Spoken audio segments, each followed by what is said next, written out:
एक स्वयं साक्षात सदाशिव हैं और उनका प्रतिबिंब शिव स्वरूप।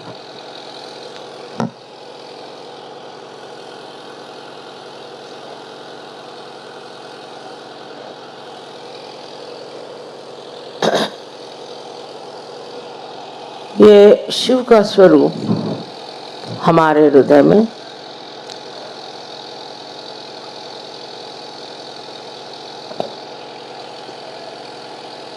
हर समय आत्म स्वरूप बन के स्थित है। ये मैं नहीं कहूंगी कि प्रकाशित है। जब कुंडलिनी का जागरण होता है तो ये शिव का स्वरूप प्रकाशित होता है और वो प्रकाशित होता है हमारे नसों में। चैतन्य के लिए कहा मेदे स्थित है। प्रथम इसका प्रकाश हमारे मस्तिष्क में, ब्रेन में पहली मर्तबा हमारा हृदय का और हमारे मस्तिष्क का या ब्रेन का योग घटित होता है। नहीं तो सर्वसाधारण तरह से मनुष्य की बुद्धि एक तरफ और उसका मन दूसरी तरफ दौड़ता है।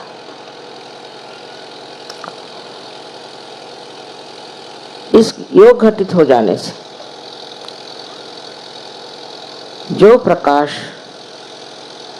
हमारे अंदर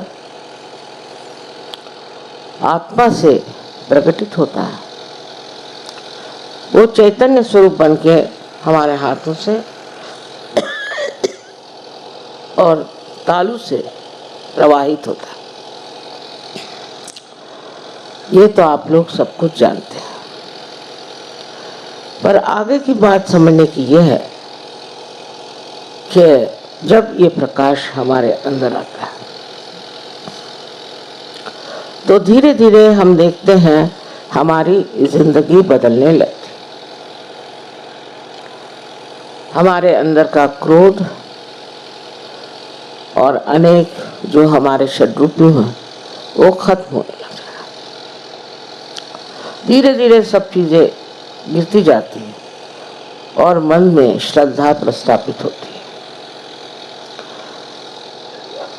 श्रद्धा में जाग बुद्धि जागृत होती है। किसी भी चीज का महत्व नहीं रह जाता।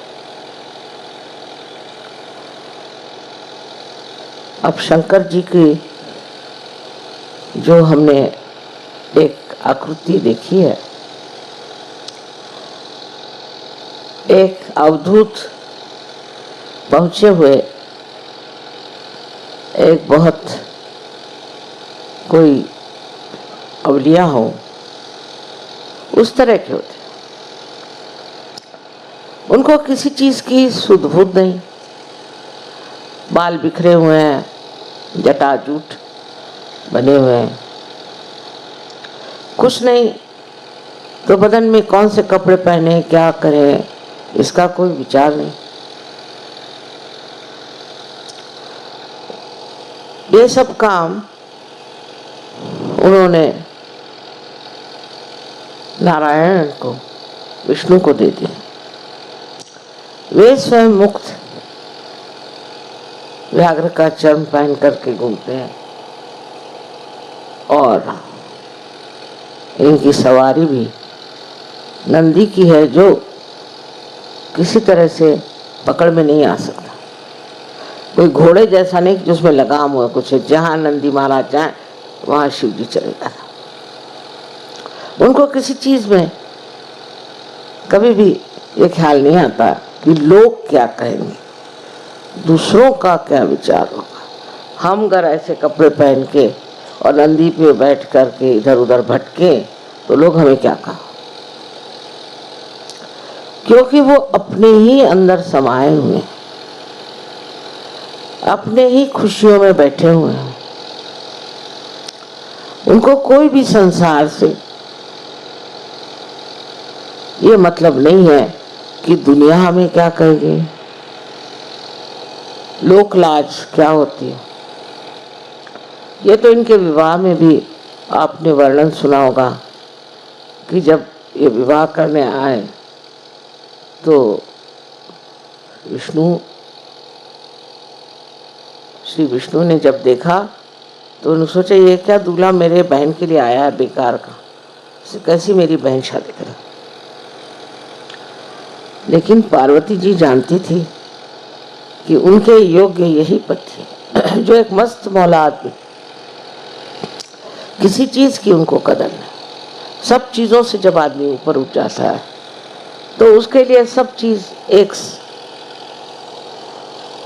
किंचित पदार्थ हो जाते, उसका ध्यान इस ओर नहीं जाता। ये शिव जी का जो अवतार हम लोग देखते हैं बहुत हमें प्यारा लगता है, मोहक लगता है, और सब लोग सोचते हैं कि शिव जी का सारा ही काम कुछ तो भी विशेष। लेकिन जब सहयोगियों में शिव जी का प्रकाश आता है तो उनका भी जीवन बदलने लग जाता है। मैंने देखा है कि इससे पहले कि सहयोग में आए,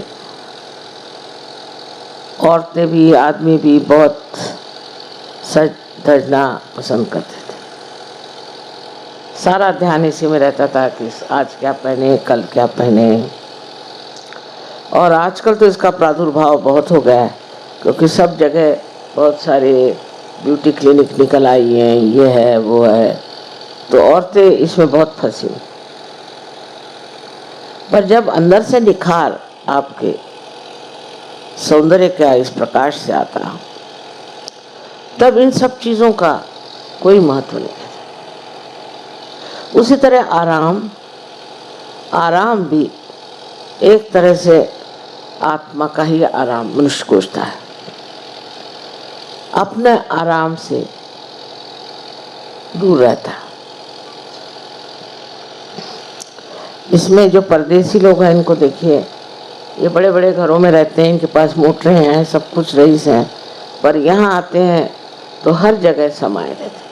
लेकिन हिंदुस्तानियों का ये हाल नहीं। हिंदुस्तानी अब भी जहाँ जाते हैं उनको बाथरूम चाहिए अटैच्ड, पता नहीं और दुनिया भर की चीजें। अभी तक इससे उठ नहीं पाया। स्वभाव का मुझे आश्चर्य होता है कि अपने गरीब देश में भी लोगों में अभी काफी कामनाएं बची। बड़ी आश्चर्य की बात है। अभी लोगों ने कहा कि माँ एक आश्रम के लिए बड़ी सी जगह ले लो। हमारे हिंदुस्तानी कभी आश्रम में रहते नहीं। अभी ये आश्रम हम लोगों ने लिए जब बनाया कि मेहनत से खर्चा करके, इसमें रहने के लिए कोई तैयार नहीं। हमने कहा बाबा हम तुमको तनख्वाह देते हैं, तुम रहो, नहीं तैयार। मेरा जो जन्म स्थान है छिंदवाड़े में, उस घर के लिए इतना रुपया पैसा खर्चा किया और मैंने कहा जो रिटायर्ड हो गए वहाँ रहें, बड़ी अच्छी आबो हवा है, हिल स्टेशन है, कोई तैयार नहीं। सब अपनी आराम के सोचते हैं। इन लोगों में बात नहीं है। ये लोग आश्रमों में बहुत सुख से, मेरा घर मेरी जगह, मेरी बीबी, खाना बनना चाहिए इस तरह से, यही खाना खाएंगे। हम लोग इतने स्वाद में उलझे हुए हैं, इन लोगों में ये स्थिति नहीं। हिंदुस्तानी खाना भी शौक से खाते हैं, लेकिन मुझे मालूम है जब हिंदुस्तानी आते हैं कबीला तो अपनी रोटियां पराठे वराठे बांध के लाते हैं, अचार वचार लेके आते हैं, क्योंकि उनके जीभ से नहीं उतरेगा। अभी तो जीभ में ही सब फंसा हुआ है।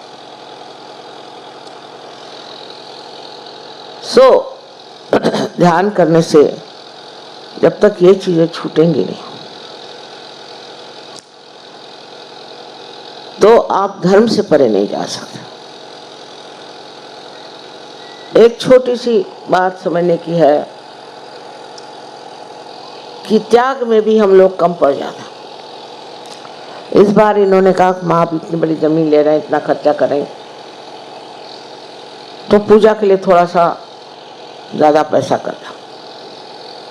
न जाने कितनी चिट्ठियाँ मेरे पास आए कि आप पूजा का पैसा कम कर दीजिए, पूजा का पैसा कम कर दीजिए, पूजा। अरे भाई, एक बार दिल्ली में ये पूजा हो रही, उसमें भी चिट्ठियों पे चिट्ठियाँ, पूजा का पैसा। पान खा करके लोग फेंक देंगे, लेकिन पूजा में ज़रूरी पैसा नहीं। आपसे कभी हमने कोई पैसा नहीं लिया, सारी चीज़ें अपने ही दम पर सब करी है। लेकिन इतना सा भी कहते ही, देखिए आज आधा मंडप खाली, क्यों? क्योंकि पूजा का पैसा नहीं देना। और फ़ोन करते हैं कि हमारा पूजा माफ़ कर दीजिए, हमारी पूजा। अरे भाई, कोई आप कम नौकरी हो ऐसा नहीं, हमारे पति देंगे, मैं नहीं दूंगी। मुझे बहुत आश्चर्य होता है। अभी अगर कोई पावगढ़ गुरु होते तो आप लोगों को सबके बाल मुंडा करके और आपको गेरुआ वस्त्र पहना के सर के बल खड़े करते। लेकिन मैं ये नहीं चाहती, क्योंकि सहज की बात है, सब चीज सहज में आना चाहिए। हमने बहुत लोगों को त्याग करते अपने जीवन में देखा है, पर आजकल लोगों में वो मैंने देखा नहीं। हमारी माँ का मुझे मालूम है कि 6 साड़ियों से 7वीं साड़ी उनके पास हो जाए तो दे डालती।